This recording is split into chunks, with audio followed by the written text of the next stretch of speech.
P.G.Wodehouse, The Inimitable Jeeves, Chapter 5. The pride of the Woosters is wounded. If there's one thing I like, it's a quiet life. I'm not one of those fellows who feel restless and depressed if things aren't happening to them all the time. Give me regular meals, a good show with decent music now and then, and one or two friends to talk to, and I ask no more. I'd returned from Rowville with the sort of feeling that from now on nothing could upset me. Aunt Agatha, I imagined, would require at least a year to recover from the Hemingway affair, and apart from Aunt Agatha there isn't anybody who really annoys me. It seemed to me that the skies were blue, so to speak, and no clouds in sight. But, well, look here, what happened was this, and I ask you if it wasn't enough to rattle anybody.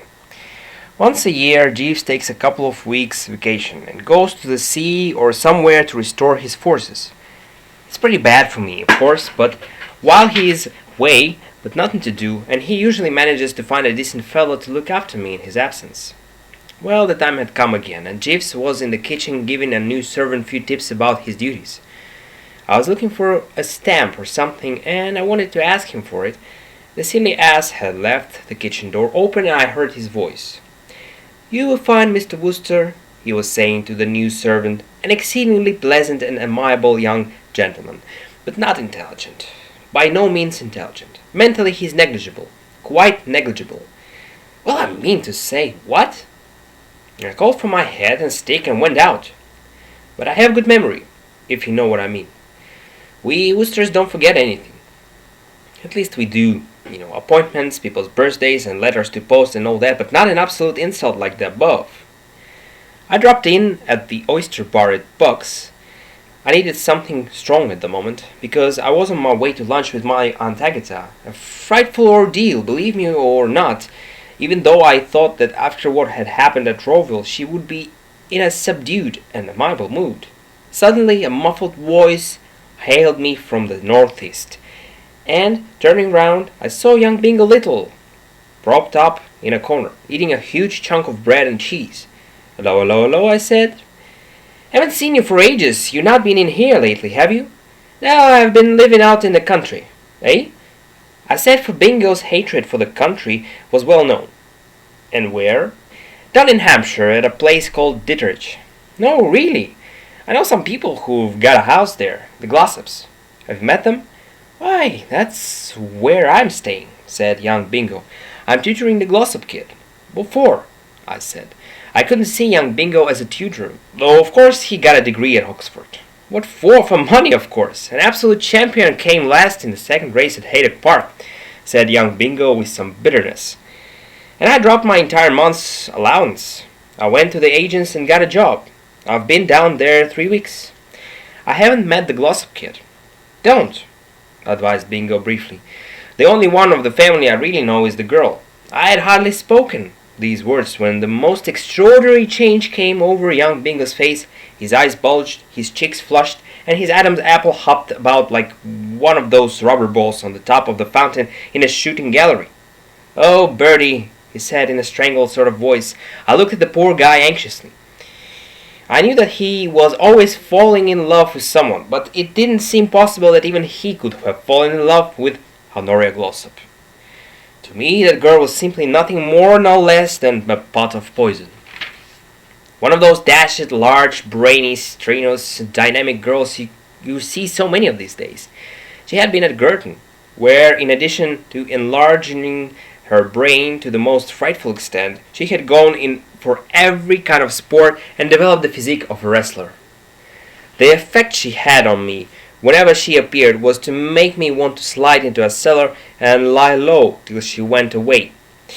But there was no mistaking it. The love light was in the blighter's eyes.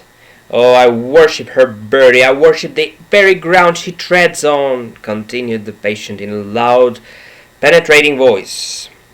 Fred Thompson and one or two fellows had come in, and McGarry, the fellow behind the bar, was listening very attentively. But Bingo did not care. He always reminds me of the hero of a musical comedy, who takes the center of the stage, gathers the boys around him in a circle, and tells them all about his love at the top of his voice. "Have you told her?" "No, I haven't got the nerve." But we walk together in the garden most evenings, and it sometimes seems to me that there is a look in her eyes. I know that look, like a sergeant major. Nothing of a kind, like a tender goddess. Half a second, old thing, I said. Are you sure we're talking about the same girl? The one I mean is Honoria? Perhaps there's a younger sister or something I've not heard of. Her name is Honoria. And she reminds you a tender goddess? She does. God bless you, I said. She walks in beauty like the night of cloudless climes and starry skies, and all that's best of dark and bright meet in her aspect and her eyes. Another bit of bread and cheese, he said to the lot behind the bar. You're keeping your strength up, I said. This is my lunch. You got to meet Oswald at Waterloo at 1:15 to catch the train back. I brought him up to town to see the dentist. Oswald, is that the kid? Yes, very pestilential. Pestilential? Well, that reminds me, I'm lunching with my Aunt Agatha. I have to run away, I'll be late. I hadn't seen Aunt Agatha since that little affair of the pearls, and while I didn't anticipate any great pleasure from eating something in her society, I must say that there was one topic of conversation I felt confident she wouldn't touch on, and that was the subject of my matrimonial future.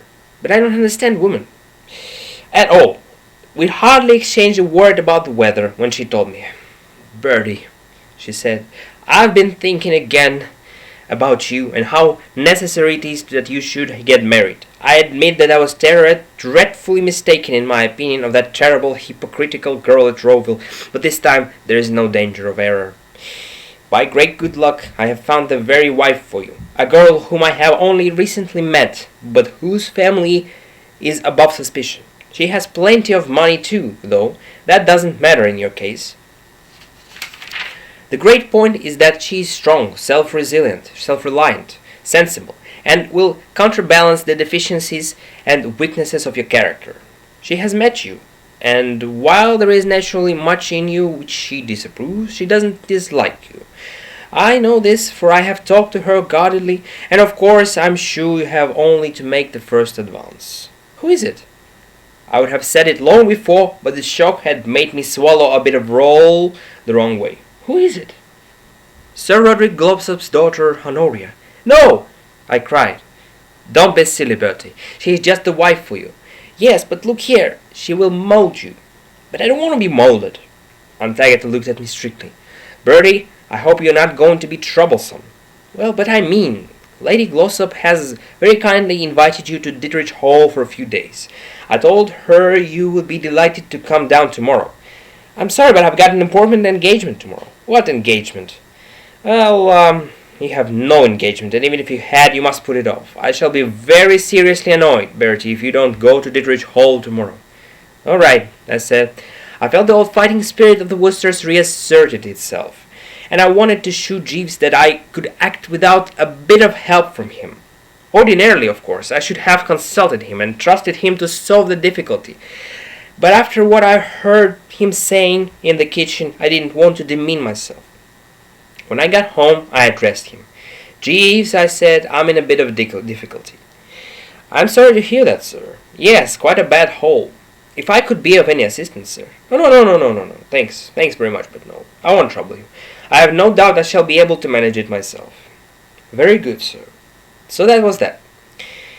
Honoria was away when I got to Ditteridge on the following afternoon. Her mother told me that she was staying with some people named Braithwaite in the neighborhood, and would be back next day, bringing the daughter of the house with her for a visit. She said I would find Oswald in the park. Rather decent. The park's at the Ditteridge. You know, a couple of terraces, a bit of lawn with cedar on it, a bit of shrubbery, and finally a small but goodish lake with a stone bridge running across it. I'd walked round the shrubbery and found young Bingo leaning against the bridge smoking a cigarette. Sitting on the stonework, fishing, was a kid whom I looked to be that pestilential Oswald. Bingo was both surprised and delighted to see me, and introduced me to the kid. If the latter was surprised, and the latter delighted too. He concealed it like a diplomat. He just looked at me, raised his eyebrows slightly, and went on fishing. He was one of those supercilious striplings who give you the impression that you went on to the wrong school and that your clothes don't fit. This is Oswald, said Bingo. Nice to meet you, I replied cordially. How are you? Oh, all right, said the kid. Nice place. All right, said the kid. Having a good time, yeah? All right, said the kid. Young Bingo invited me to walk a little. Oh, that Oswald is so talkative. Does it make you headache sometimes? I said. Bingo sighed. It's a hard job. What's a hard job? Loving him. Do you love him? I asked, surprised. I shouldn't have thought it could be done. I try to, said young Bingo, for her sake. She's coming back tomorrow, Bertie. So I heard. She's coming, my love, my own. Absolutely, yeah. But what about young Oswald once more? Do you have to be with him all day? How do you manage it? Oh, he doesn't give much trouble. When we aren't working, he sits on that bridge all the time trying to catch little tittlers. Why don't you shove him in? Shove him in? It seems to be reasonable, I said, regarding to the stripling's back with dislike. It would wake him up a bit. Bingo shook his head. Your proposition attracts me, but I'm afraid it can't be done. You see, she would never forgive me. She is devoted to the little brute. Oh, Lord, I cried. Bingo! What would Jeeves have done? How do you mean, what would Jeeves have done? I mean, what would he have advised in a case like yours? I mean, you want to make an impression upon Honoria Glossop and all that. Jeeves would have got me to lure Honoria on the bridge somehow. Then, at the proper time, he would have told me to shove the kid in. The kid would have fallen into the water, and then you would have appeared and saved him out. How about it? Have you invented this yourself, Bertie? Said young Bingo in a hushed sort of voice. Yes, I have. Jeeves isn't the only fellow with ideas. But it's absolutely wonderful. Just a suggestion. The only objection I can see is that it would be awkward for you. I mean to say, suppose the kid turned round and said you had shoved him in. That would make you unpopular with her. I don't mind. The man was deeply moved. Bertie, this is noble. No. He clasped my hand silently, then chuckled. Now what, I said. I was only thinking, said young Bingo, about wet Oswald. Oh, happy day.